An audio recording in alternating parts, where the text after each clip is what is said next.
ब्रह्म सूत्र के द्वितीय अध्याय के द्वितीय पाद के चतुर्थ अधिकरण का हम लोग विचार कर रहे हैं। इस अधिकरण में 10 सूत्र हैं। इनमें से 5 सूत्रों का विचार हो गया है। षष्ठ सूत्र का विचार कल प्रारंभ हुआ था। पंचम सूत्र में प्रतिसंख्या निरोध अप्रतिसंख्या निरोध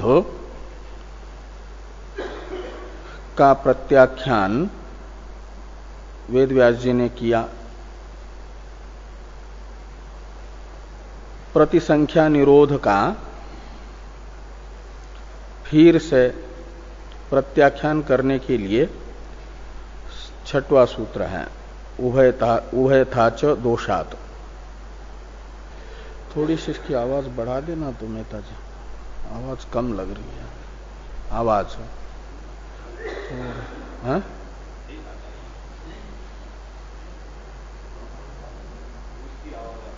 अच्छा,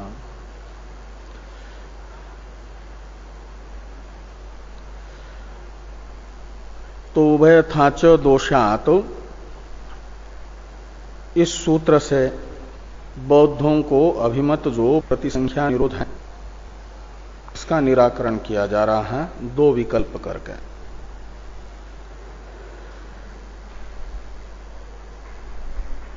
बौद्ध कहते हैं कि अविद्यादि का प्रतिसंख्या निरोध होता है। अब इस प्रतिसंख्या निरोध को अविद्यादि के सहेतुक मानेंगे या निर्हेतुक मानोगे। बौद्धों को वेदव्यास जी पूछ रहे हैं कि आपका प्रतिसंख्या निरोध अविद्यादि विषयक सहेतुक है या निर्हेतुक है।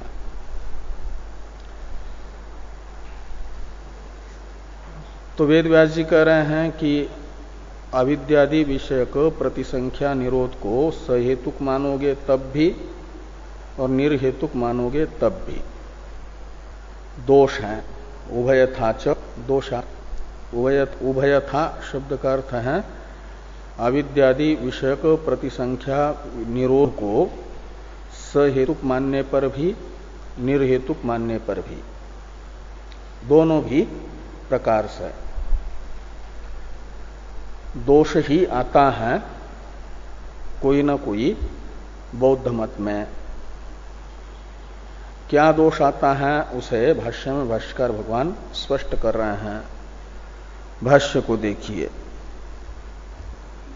यो अयम अविद्यादि निरोध प्रतिसंख्या निरोधांतः पाति पर परिकल्पितः स सम्यक ज्ञानात् वा सपरिकरात् स्यात् स्वयं एव वा। ये 2 विकल्प हैं। सूत्रस्थ उभयथा पद का अर्थ करते हुए 2 विकल्प कर रहे हैं भाष्यकार भगवान। ते कह रहे हैं कि पर परिकल्पित प्रतिसंख्या निरोधांतः पाति अविद्यादि निरोध। बौद्धों के द्वारा परिकल्पित जो प्रतिसंख्या निरोध अंतःपाती अविद्यादि का निरोध है, यानी ध्वंस है। अविद्यादि के ध्वंस को प्रतिसंख्या निरोध अप्रतिसंख्या निरोध इन 2 में से प्रतिसंख्या निरोध में मान लेते हैं। तो ये जो अविद्यादि का निरोध है से प्रतिसंख्या निरोधात्मक माना गया बौद्धों के द्वारा। वह अविद्यादि का प्रतिसंख्या निरोधात्मक निरोध क्या ससाधन सम्यक ज्ञान से होता है? सपरिकर में परिकर शब्द का अर्थ है साधन। तो ससाधन सपरिकर का अर्थ हो जाएगा ससाधन जो सम्यक ज्ञान, साधन सहित जो सम्यक ज्ञान, उससे अविद्यादि का निरोध होगा या स्वयं एवं या स्वतः ही होगा। का मतलब निर्हेतुक निरोध होगा, बिना हेतु के ही होगा। ये दो विकल्प हुए। इन दो विकल्पों में से यदि प्रथम विकल्प मानते हैं, दोनों विकल्पों में दोष हैं, तो पहले विकल्प में क्या दोष है? तो कहते हैं पूर्वस्मिन् विकल्पे निर्हेतुक विनाश अभ्युपगम हानि प्रसंग, ये दोष आता है। तो पूर्वस्मिन् विकल्प है सपरिकर सम्यक ज्ञान से अविद्यादि का निरोध, ये प्रथम विकल्प। तो इस पक्ष में जो निर्हेतुक विनाश माना है अप्रतिसंख्या निरोधात्मक, उसका वो अभ्युपगम हानि त्याग, ये दोष आता है। अप्रतिसंख्या निरोध कहो या निर्हेतुक विनाश कहो, निर्हेतुक विनाश का अभ्युपगम यानी अप्रतिसंख्या निरोध का अभ्युपगम विरोध, ये दोष है प्रथम विकल्प में।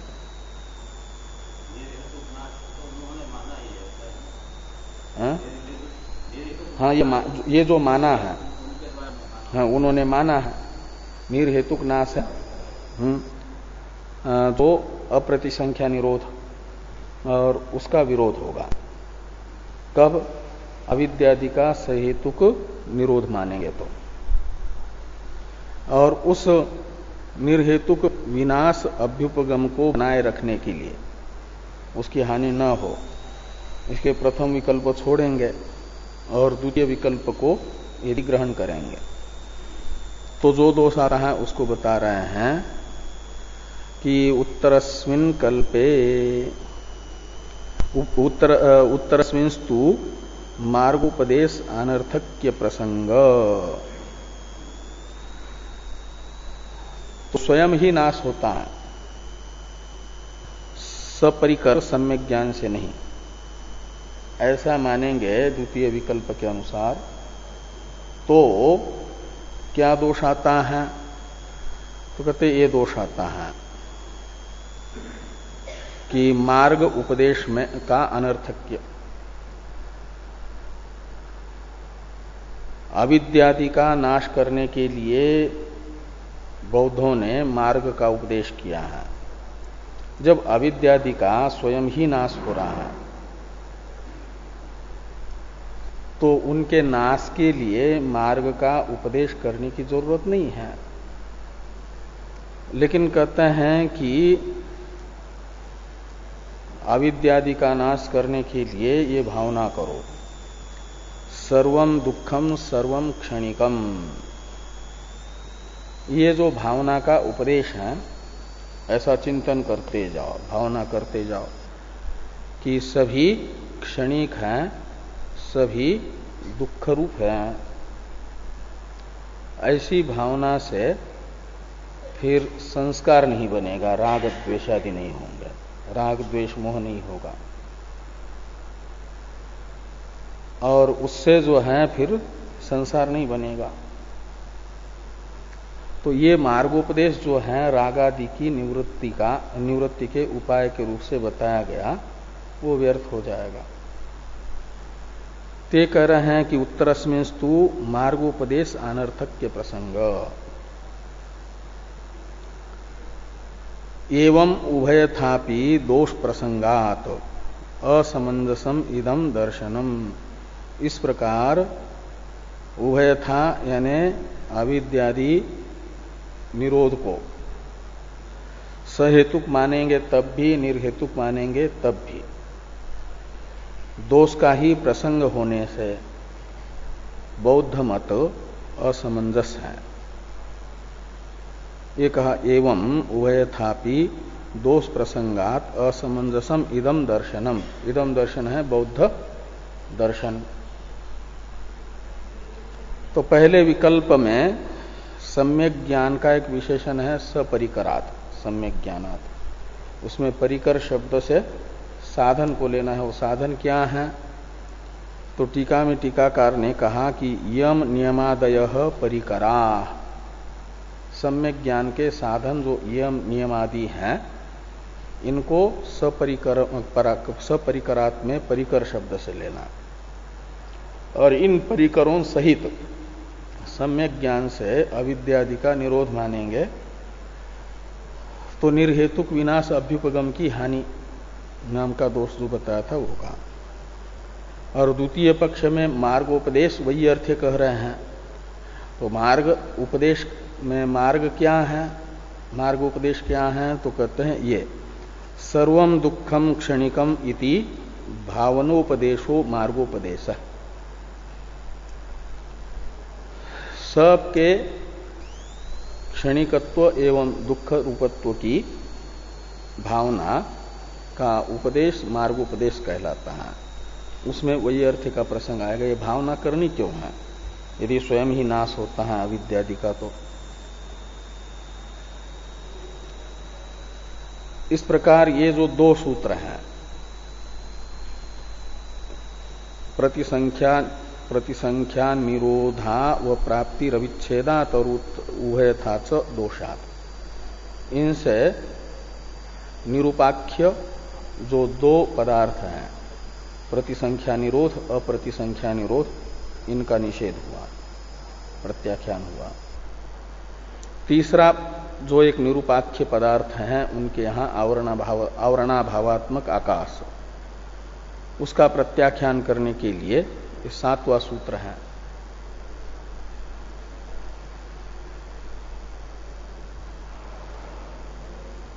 छह सूत्रों में से प्रथम दो सूत्रों से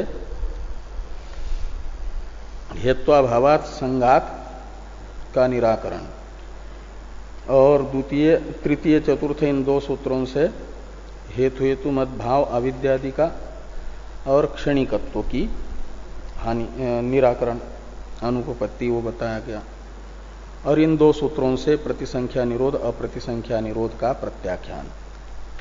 सप्तम सूत्र से अधिकरण के आकाश रूपी निरूपाख्य पदार्थ का निराकरण हो रहा है। ये बताया जा रहा है कि आकाश में असत्व नहीं है, आकाश भी घटादि के तरह सत है। घटादि के तरह आकाश भी सत सिद्ध हो जाएगा तो निरूपाख्यत्व की हानि हो जाएगी, प्रत्याख्यान हो जाएगा। यही सिद्धांति को अभिष्ट है।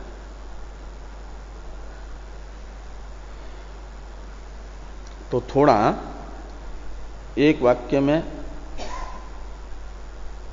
सातवें सूत्र का अवतरण है, इसको देखिए।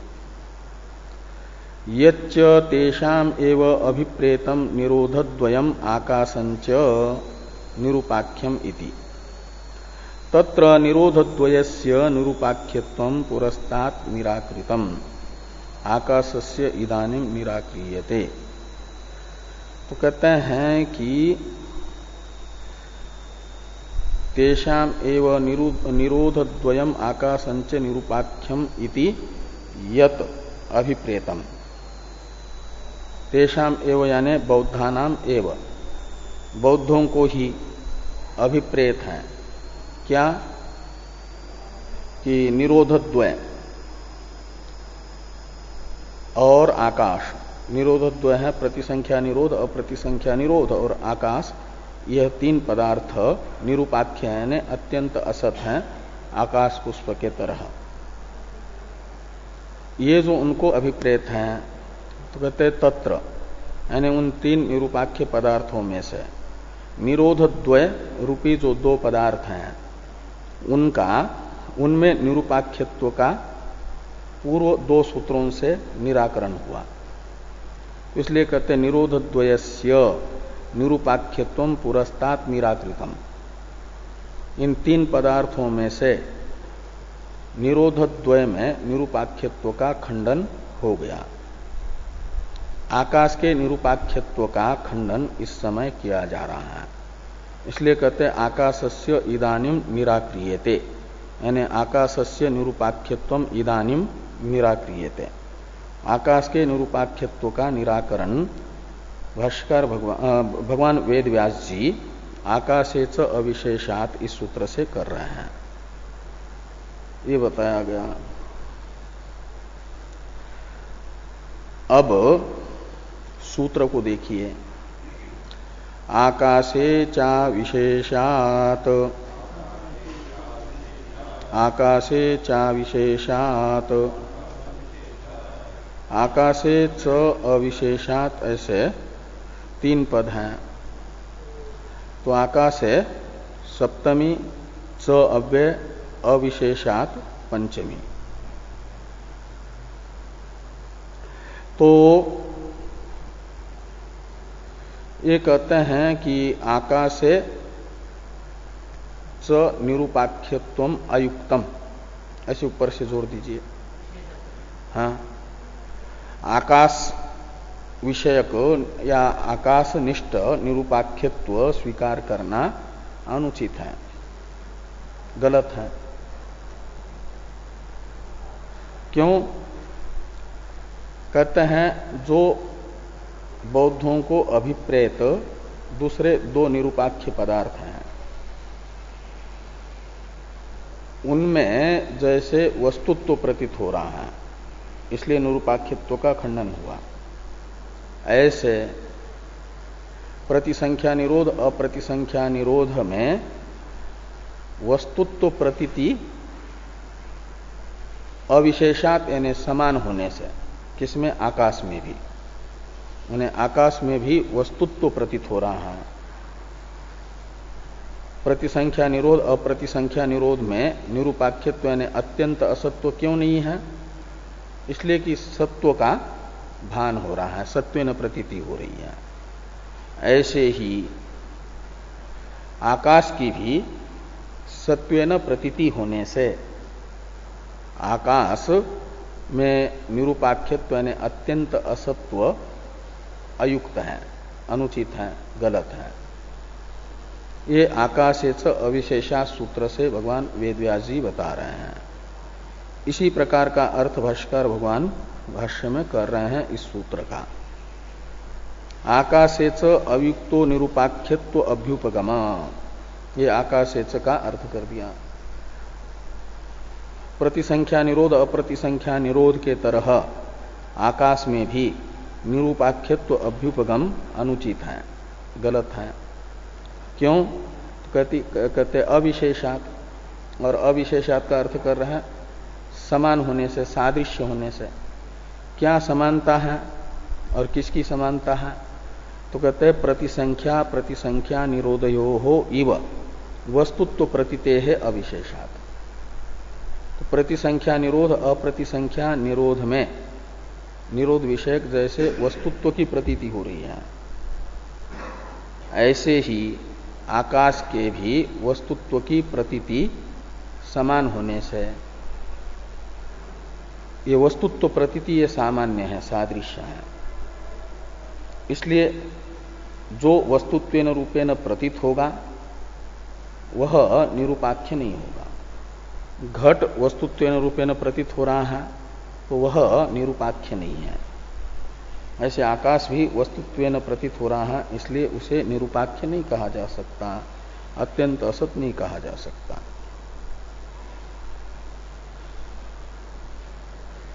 आकाश के वस्तुत्व का ज्ञापक बताया जा रहा है। आगम प्रामाण्यात तावत आत्मनः आकाश संभूत इत्यादि श्रुतिभ्य आकाशस्य च वस्तुत्व प्रसिद्धि। आकाश के वस्तुत्व की प्रसिद्धि यानी निश्चय कैसे होगा? किस प्रमाण से आकाश के वस्तुत्व का निश्चय हुआ? तो कहते श्रुति प्रमाण से। ये श्रुति बता रही है कि परमात्मा से आकाश की उत्पत्ति हुई है। आत्मनः आकाश संभूत, इस श्रुति के आधार पर परमात्मा से आकाश की उत्पत्ति हो गई। तो जैसे मिट्टी से घड़ा उत्पन्न होता है वह कार्य है, कार्य होने से सत है। घटः सन कार्यत्वात्, तो यत्र कार्यत्वम तत्र सत्वम यथा घटः, ऐसे आकाश को भी पक्ष बना करके उसमें सत्व की प्रतीति होगी। और श्रुति स्वयं उसे कार्य बता रही है। तो कार्य होकर के घट जैसे सत है कार्य होने से, ऐसे कार्य होने से आकाश भी सत है, वस्तु है। ये कहा कि आगम प्रामाण्यात तावत आत्मन आकाश संभूत इत्यादि श्रुतिभ्य आकाशस्य वस्तुत्व प्रसिद्धि यानी वस्तुत्व निश्चय। आगम प्रामाण्यात इत्यादि पर थोड़ी टीका है। तत्र आकाशस्य कार्यतोक्त्या घटादिवत वस्तुत्वं प्रसिद्ध्यति इत्यर्थ। तत्र यानी श्रुतौ आकाशस्य कार्यतोक्त्या, श्रुति में आकाश में कार्यत्व कहा गया और कार्यत्व होने से घटादि के तरह वस्तुत्व सिद्ध होगा। अब भाष्य में जो दूसरा वाक्य आ रहा है, विप्रतिपन्नान प्रतितु शब्द गुणानुमेयत्वं वक्तव्यम, इसकी अवतरण टीका है। ननु आगम प्रामाण्ये विप्रतिपन्नान सुगतान प्रति आकाशस्य वस्तुत्वं कथम सिद्ध्यति इत्यत आह विप्रतिपन्नान इति। तो कहते हैं कि आगम प्रामाण्ये विप्रतिपन्नान सुगतान प्रति आकाशस्य वस्तुत्वं कथम सिद्ध्यति। वेद के तो निंदक हैं ये, इसलिए नास्तिक हैं। नास्तिको वेद निंदक, इन्हें नास्तिक इसीलिए कहा जाता है कि ये तो वेद की निंदा करते हैं, इसे इन्हें वेद तो प्रमाण के रूप में अभिष्ट ही नहीं है।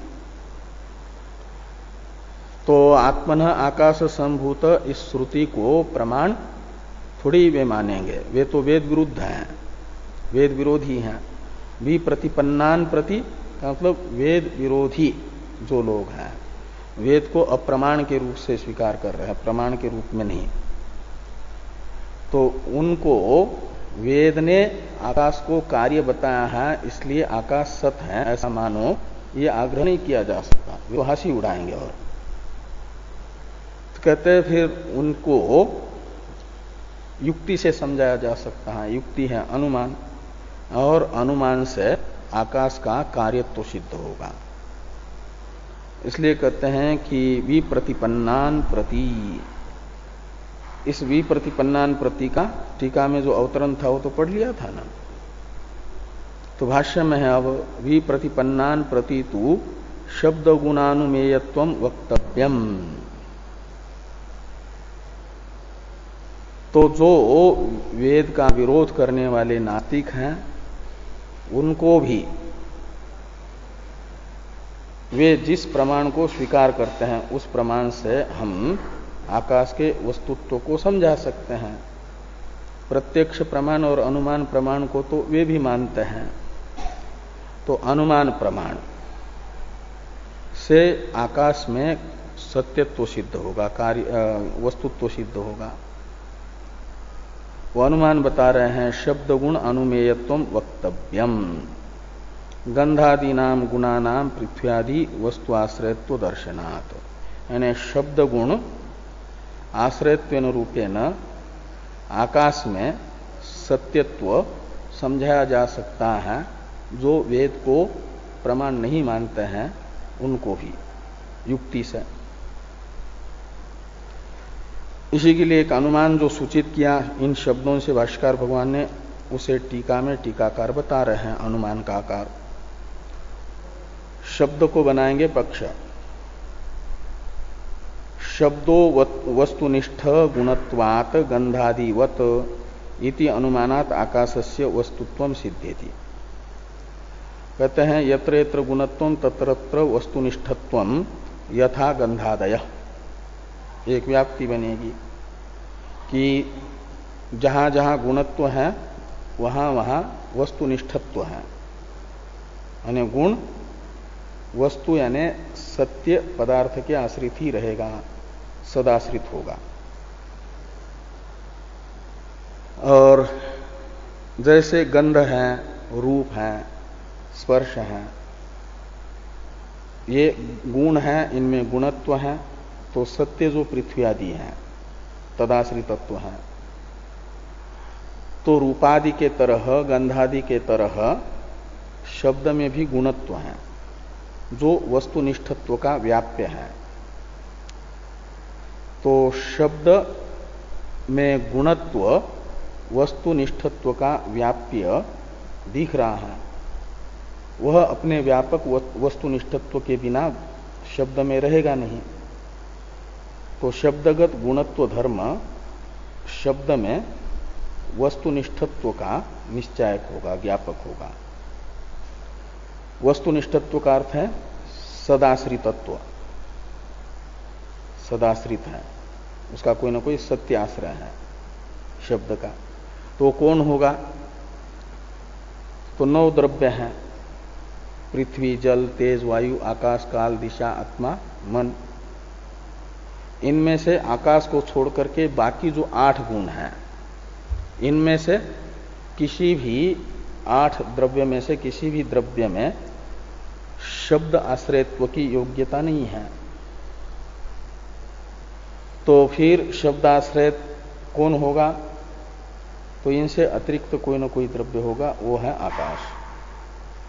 इस प्रकार शब्दाश्रयत्व रूपेण आकाश में सत्यत्व सिद्ध होगा। ये यहां पर कह रहे हैं कि शब्दो वस्तुनिष्ठ गुणत्वात् गंधादिवत इति अनुमानात् आकाशस्य वस्तुत्वं सिद्ध्यति। पृथ्व्यादि अष्टद्रव्यानां श्रोत्र ग्राह्य गुण आश्रयत्व अयोगात्। शब्द हैं श्रोत्र ग्राह्य गुण, और श्रोत्र ग्राह्य गुण जो शब्द हैं उसका आश्रय पृथ्वी आदि बाकी 8 द्रव्य नहीं बन सकते। बाकी 8 द्रव्य में शब्द ग्राह्य, श्रोत्र ग्राह्य शब्दाश्रयत्व की योग्यता नहीं है, और वो अनुभव में आ रहा है शब्द गुण, इसलिए उसका आश्रय कोई ना कोई होगा, और वो भावात्मक होगा, सद्वस्तु होगी, वो है आकाश। इस प्रकार आकाश में अनुमान से सत्व निश्चित होता है, इसलिए आकाश में असत्व सिद्ध नहीं किया जा सकता। ये बताया गया विप्रतिपन्नान प्रति तु शब्द गुणामेयत्व वक्तव्यम शब्दादीनाम गुणानाम पृथ्व्यादि वस्तु आश्रयत्व दर्शनात्। अब भाष्य में अपि च आवरणाभाव मात्रम आकाशम इच्छताम इत्यादि जो वाक्य आ रहा है, इसकी अवतरण टीका है। आकाशस्य भावत्वं प्रसाध्य अभावत्वं दूषयति अपि चैति। श्रुति प्रमाण को स्वीकार करने वाले जो लोग हैं, उन्हें श्रुति प्रमाण से आकाश के सत्व को बताया, और जो वेद को प्रमाण स्वीकार नहीं करते उन्हें भी युक्ति प्रमाण के आधार पर आकाश सत है ये बताया गया। इस प्रकार आकाश के भावत्व यानी सत्व का ज्ञापन करके अब उसमें अभावत्व का निराकरण कर रहा है। आकाश को अभाव रूप मानने पर जो दोष आता है वह दोष बता रहे हैं। अपि च आवरणाभाव मात्रम आकाशम इच्छताम एकस्मिन् सुपर्णे पतति आवरणस्य विद्यमानत्वात् सुपर्णांतरस्य उत्पित्सतो अनवकाशत्व प्रसंग, ये दोष बता रहे हैं। अपि च आवरणाभाव मात्रम आकाशम इच्छताम, तो आवरणाभाव ही आकाश है ऐसा बौद्धों का मानना है, और आकाश को आवरणाभाव मात्र रूप मानने वाले जो बौद्ध हैं उनके मत में ये दोष आएगा। जो ये दोष है प्रत्यक्ष विरोध नाम का दोष। कैसे दोष आ रहा है? तो कहते एकस्मिन् सुपर्णे पतति आवरणस्य विद्यमानत्वात्। आकाश में समझ लो एक पक्षी उड़ रहा है, तो आवरण आ गया, और उस आवरण के विद्यमान होने से दूसरा पक्षी यदि उड़ना चाहेगा तो आवरण विद्यमान होने से उड़ नहीं पाएगा। फिर ये मानना पड़ेगा कि जब तक वह दूसरा पक्षी कहीं पेड़ पर जा करके न बैठे तब तक जो है इसे उड़ान की प्रतीक्षा करनी पड़ेगी, उड़ नहीं सकता। ये मानने का प्रसंग आएगा क्योंकि आवरण विद्यमान है। ये लेकिन देखा जाता है कि एक साथ कितने उड़ जाते हैं पक्षी,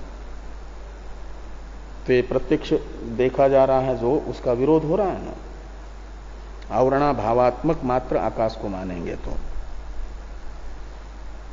तो ये कहा कि एकस्मिन सुपर्णे पतति आवरणस्य विद्यमानत्वात्, एक पक्षी आकाश में उड़ रहा है तो पक्षी रूपी आवरण आकाश में विद्यमान है, उड़ने वाला पक्षी रूपी विद्यमान होने से सुपर्ण तो आवरणा भाव नहीं है। अभी आवरणा भाव तो आकाश है, ये तो अभी आवरण ही है पक्षी, उड़ने वाला पक्षी।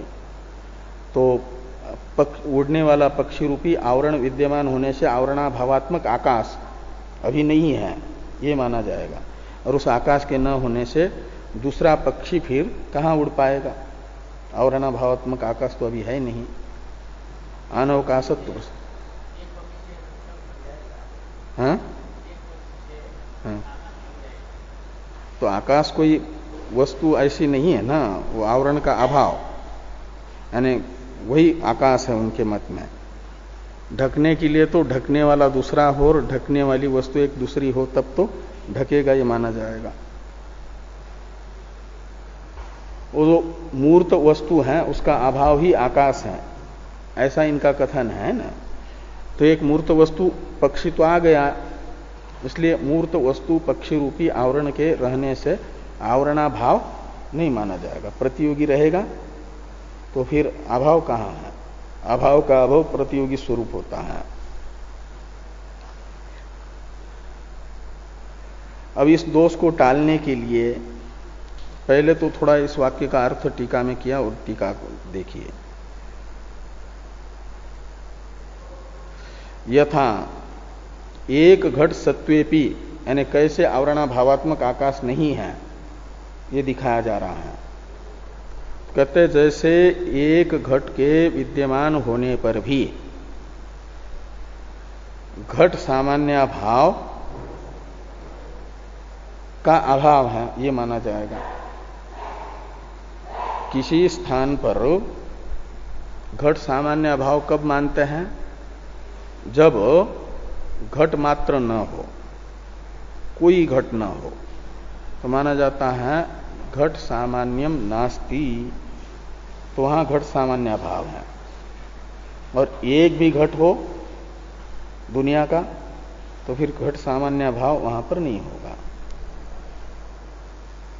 तो यथा एक घट सत्वेपि घट सामान्य भावो नास्ति, किसी स्थान पर एक घट भी विद्यमान हो तो वहां माना जाएगा कि घट सामान्य भाव नहीं है, घट है।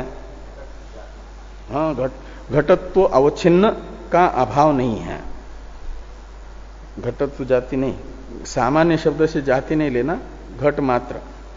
घटत्व अवच्छिन्न यच्च यावत व्यक्ति, समस्त व्यक्ति, समस्त व्यक्ति का अभाव नहीं है, एक व्यक्ति भी रहे तो ये माना जाएगा। ये तो उदाहरण हुआ। ऐसे दार्ष्टान्त में आवरणा भाव माना जाता है आकाश को, आवरणा भाव मात्र आकाश है। तो आवरण क्या है?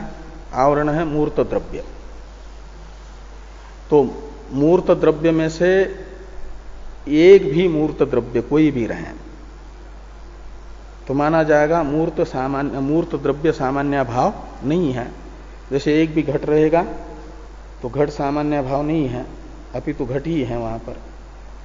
ऐसे आवरणा भाव में आवरण शब्द का अर्थ है मूर्त द्रव्य, और मूर्त द्रव्य में से एक भी छोटा सा भी कोई मूर्त द्रव्य रहे तो मूर्त द्रव्य सामान्य भाव नहीं माना जाएगा। और मूर्त द्रव्य सामान्य भावात्मक है आकाश, उनका बौद्धों का। आवरणा भावात्मक है का मतलब आवरण है मूर्त द्रव्य और समस्त मूर्त द्रव्यों का अभाव, यही आकाश है उनके मत में। और एक भी मूर्त द्रव्य रहेगा तो मूर्त द्रव्य सामान्य भाव नहीं है ये माना जाएगा। वही आकाश था, अब आकाश तो रहा नहीं। आकाश एक पक्षी उड़ रहा है तो फिर वहां अवकाश न होने के कारण उड़ नहीं पाएगा, दूसरे पक्षी के न उड़ने की आपत्ति आएगी, लेकिन उड़ता हुआ देखा जाता है, ये प्रत्यक्ष विरोध है, ये कह रहे हैं। तथा आकाश अनेक है क्या? हाँ, तो वो फिर वो जगह आकाश माना जाएगा, अभाव नहीं है। आकाश तो अभाव नहीं हुआ, वो जगह आकाश हुई। फिर वो तो जगह तो भाव है, मूर्त द्रव्य का सामान्य भाव थोड़ा ही है। फिर वो जो जगह है, जगह का नाम आकाश हुआ, न कि अभाव का नाम। यही आगे बताने जा रहे हैं सिद्धांती।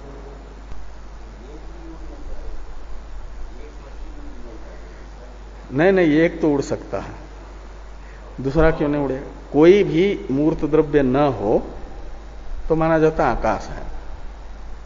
तो एक आध मूर्त द्रव्य कहीं आकाश में आ गया तो फिर आकाश नहीं रहा। तो आगे हैं, दार्ष्टान्त को देखिए। तथा एक पक्षी सत्वेपि मूर्त द्रव्य सामान्य भावात्मक आकाशो नास्ति एव इति पक्षांतर संचारो न स्यात् इत्यर्थ। तो एक भी पक्षी यदि रहेगा तो माना जाएगा कि मूर्त द्रव्य सामान्य भावात्मक, मूर्त द्रव्यों के, समस्त मूर्त द्रव्यों के अभावात्मक जो आकाश है वह आकाश अब रहा नहीं, अपितु उस अभाव का प्रतियोगी जो मूर्त द्रव्य है पक्षी रूपी वही आ गया, आवरण आ गया, आवरणाभाव नहीं रहा। इसलिए इति का अर्थ है, इसलिए पक्षांतर संचारो न स्यात्, पक्षांतर का संचार न होने की आपत्ति आएगी। ये अर्थ हुआ इस पंक्ति का। एकस्मिन् सुपर्णे पतति आवरणस्य विद्यमानत्वात् सुपर्णांतरस्य उत्पित्सतो अनवकाशत्व प्रसंग, इस वाक्य का यह अर्थ निकला। यत्र आवरणाभावस् तत्र पतिष्यति इति चेत, ये शंका बौद्ध कर रहे हैं और इसका समाधान भाष्यकार भगवान करेंगे। ये बौद्धों की शंका है। यत्र इत्यादि की अवतरण टीका है। देश विशेष अवच्छेदेन आवरणाभावो अस्ति इति आशंक्य अभाव अवच्छेदक देश विशेष एव आकाशो न अभाव इत्याह यत्र इत्यादि न।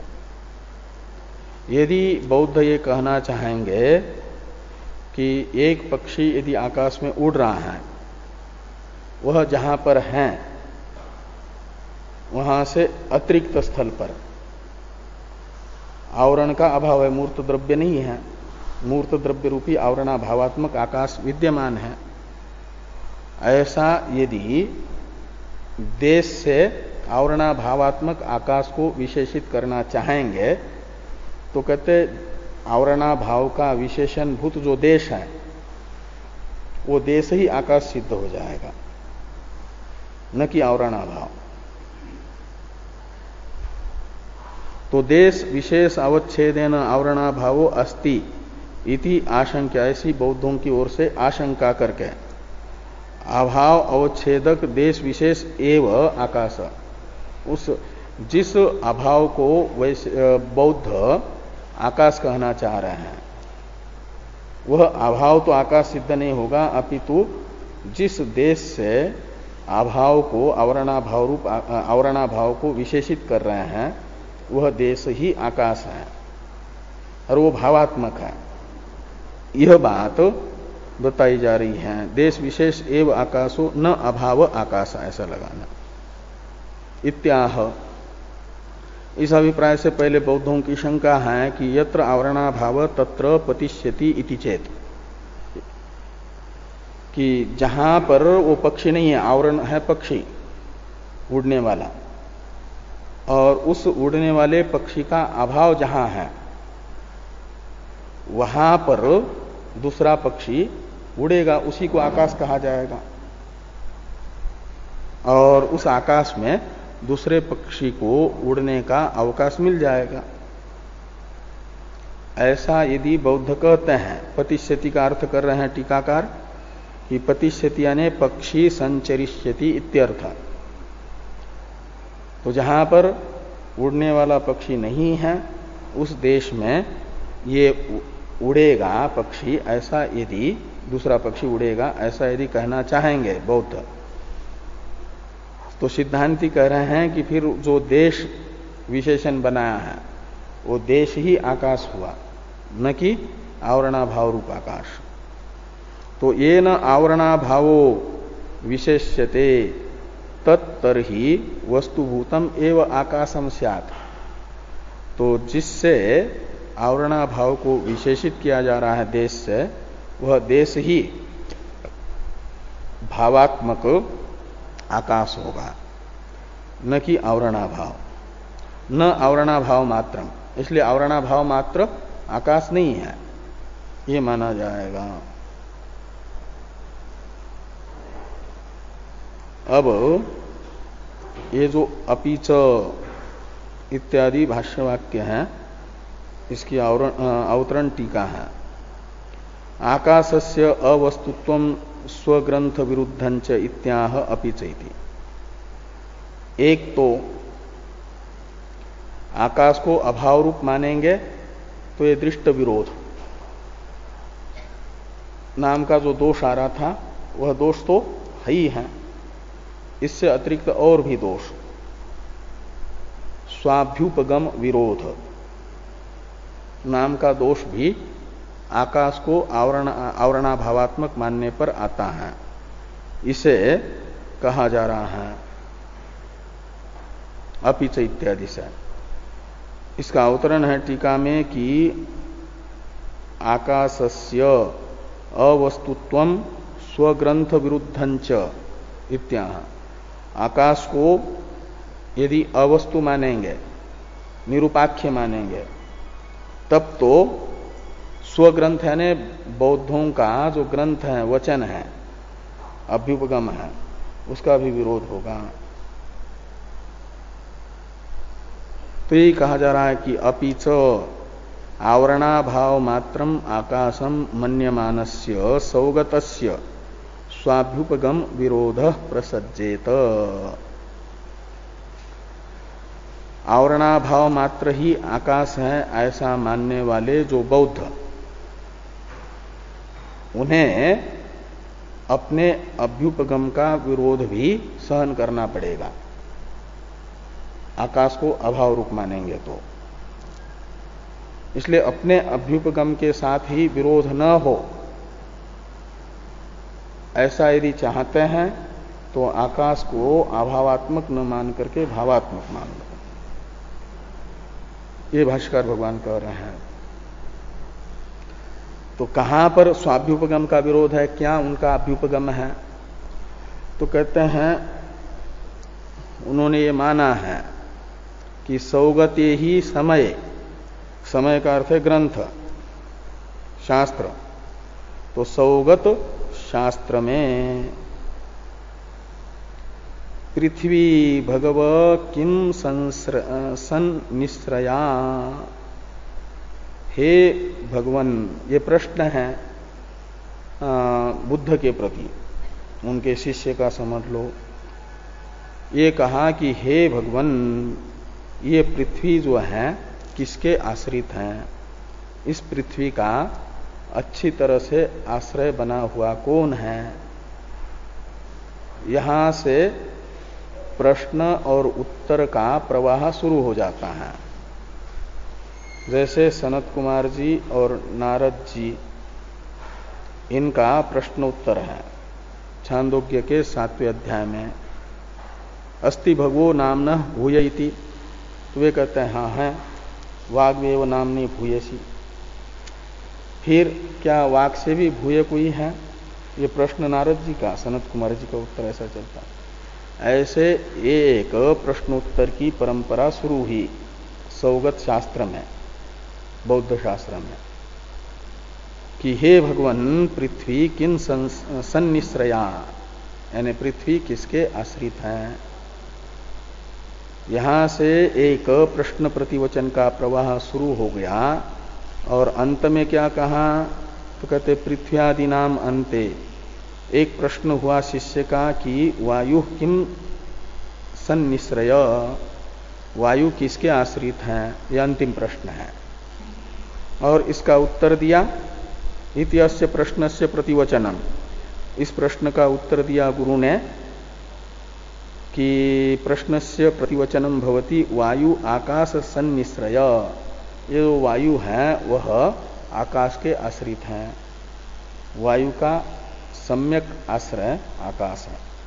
वायु भावात्मक है और भावात्मक वायु का आश्रय आवरणा भावात्मक आकाश नहीं बन पाएगा। यदि आकाश अभाव मात्र है तो वायु का आश्रय नहीं बन पाएगा।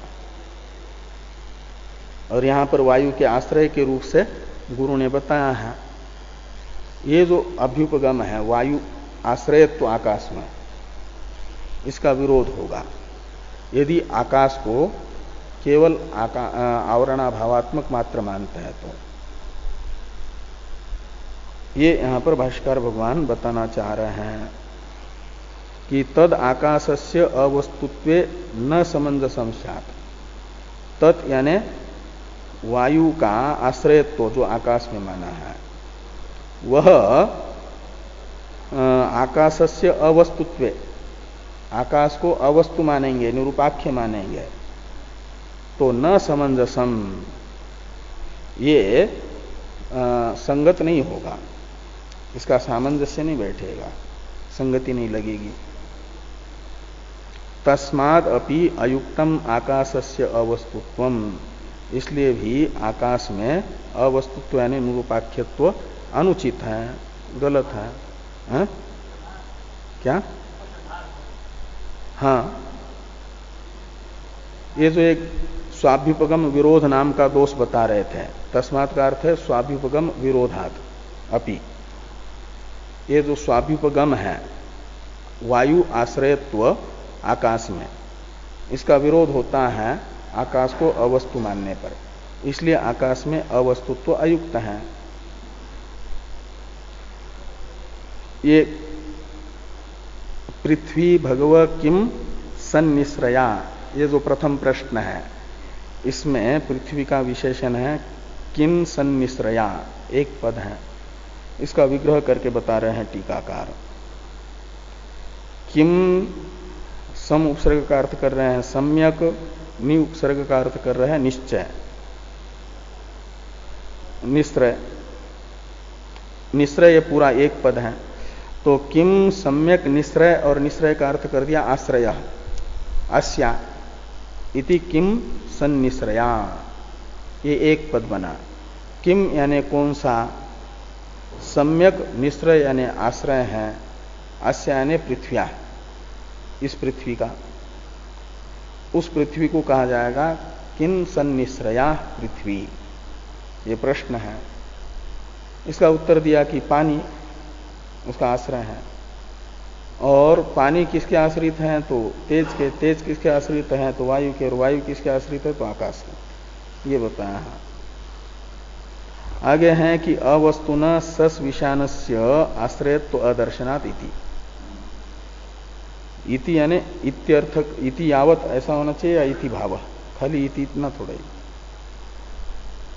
इत्यर्थ वो छूट गया है, या तो इति भाव,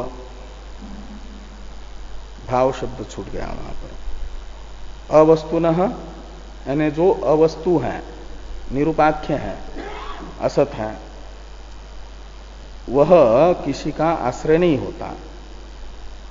कैसे, तो कहते जैसे अवस्तु सस विषान, खरगोश के सिंह, वह किसी के आश्रय नहीं बनते। क्यों, वो असत होने से। ऐसे ही आकाश भी खरगोश के सिंह के तरह असत होगा यदि, तो वह वायु का आश्रय नहीं बन पाएगा। और बौद्धों के गुरु ने बताया है कि वायु का आश्रय आकाश है। वायु आश्रय तो यदि आकाश में सिद्ध करना है तो फिर आकाश का निरूपाख्यत्व तो छोड़ दो।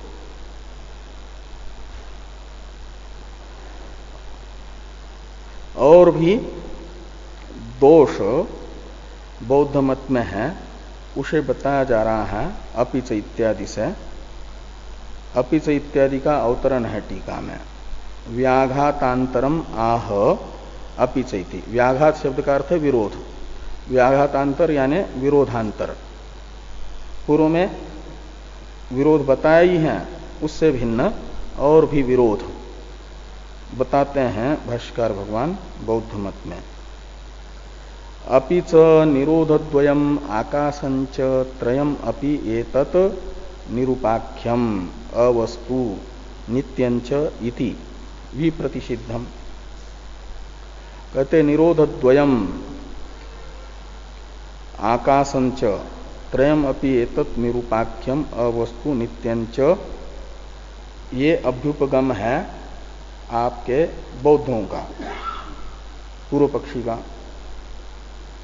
निरोधद्वय यानी प्रतिसंख्या निरोध और अप्रतिसंख्या निरोध आकाश, यह तीनों निरूपाख्य है, यानी अवस्तु है और नित्य है, ये कहते हैं। तो कहते हैं उनमें उनका ये अवस्तुत्व स्वीकार करके नित्यत्व मानना ये गलत है, विप्रतिषिद्ध यानी विरुद्ध है, युक्ति विरुद्ध है। कैसे? तो कहते हैं किसी भी धर्म का आश्रय भावात्मक पदार्थ होगा। यहां इन तीनों को नित्य मान रहे हैं, तो नित्यत्व क्या है?